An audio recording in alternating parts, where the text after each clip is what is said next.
Hace 13 años Marta Giraldo soñaba con administrar empresas, nunca en ser una defensora de derechos humanos.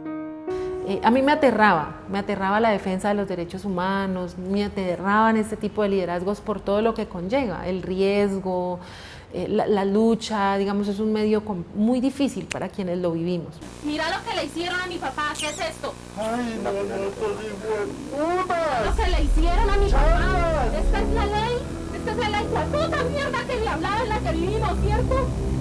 Esta es la hijueputa mierda en la que vivimos. El terror se le quitó el 11 de marzo del 2006. Ese día se encontró con la aterradora escena de ver a su padre en medio de un charco de sangre, asesinado con varios tiros de fusil en su finca del corregimiento Golondrinas de Cali. Varios militares impedían el acceso a la zona. Y pues esos militares fueron supremamente grotescos, nos apuntaban con el fusil. Recuerdo claramente que Maecha aseguraba que mi papá era un guerrillero.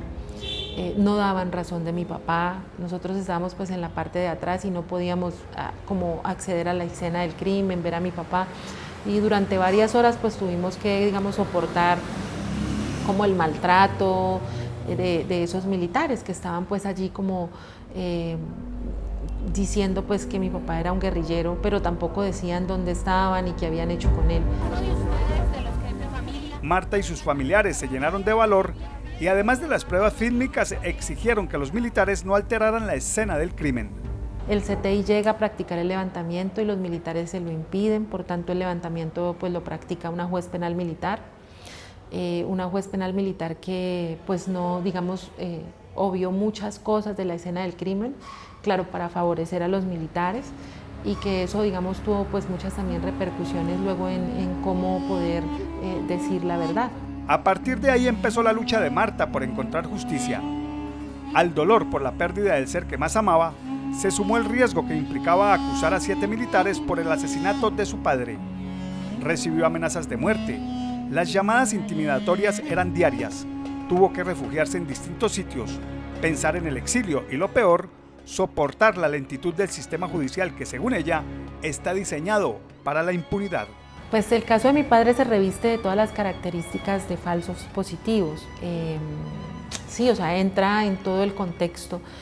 A mi papá creo que no lo alcanzan a vestir, creo que la intención era esa, digamos, asesinar a un civil, hacer parecer que la escena fue dada de baja en combate, hacer creer eso a la opinión pública. Adicional a eso, a mi papá, lo que dice el comunicado de la agencia de noticias es que mi papá era un guerrillero de la columna Libardo García de las FARC y que iba a atentar contra la infraestructura eléctrica del Valle. En el camino, Marta se fue encontrando con la sorpresa que el caso de su padre no era único. Decenas, centenares, miles de historias similares empezaron a conocerse. Ya llena de mucho valor, se integró al trabajo del Movimiento de Víctimas de Crímenes de Estado, Móvice, que busca la justicia y reparar la honra de miles de personas que, como su padre, cayeron en medio de la barbarie. Pues era una muy buena persona, era un muy buen vecino, era un ser humano muy bonito. A la hora, digamos, de nosotros requerir quienes pudieran ir a dar testimonio en los estrados judiciales, bien fuera en la justicia penal militar o en la justicia ordinaria, siempre había muchísima gente, de hecho gente haciendo fila para decir quién era, para digamos, defender el buen nombre pues, de él, que era, digamos, en lo que nos habíamos empeñado muchísimo. José Orlando Giraldo, el día de su asesinato, tenía 48 años, 3 hijas y una esposa. Desde los 8 años de edad cultivaba el campo. Por el crimen, un juez en primera instancia absolvió a los 7 militares implicados, pero hace pocas semanas el Tribunal Superior de Cali revocó la medida y los condenó a 34 años de prisión. ¿Dónde están los altos mandos del ejército vinculados a este proceso penal? Porque no se trata de a quién asesinaron, se trata de quiénes están asesinando a la población colombiana, a la población civil, o los asesinaron.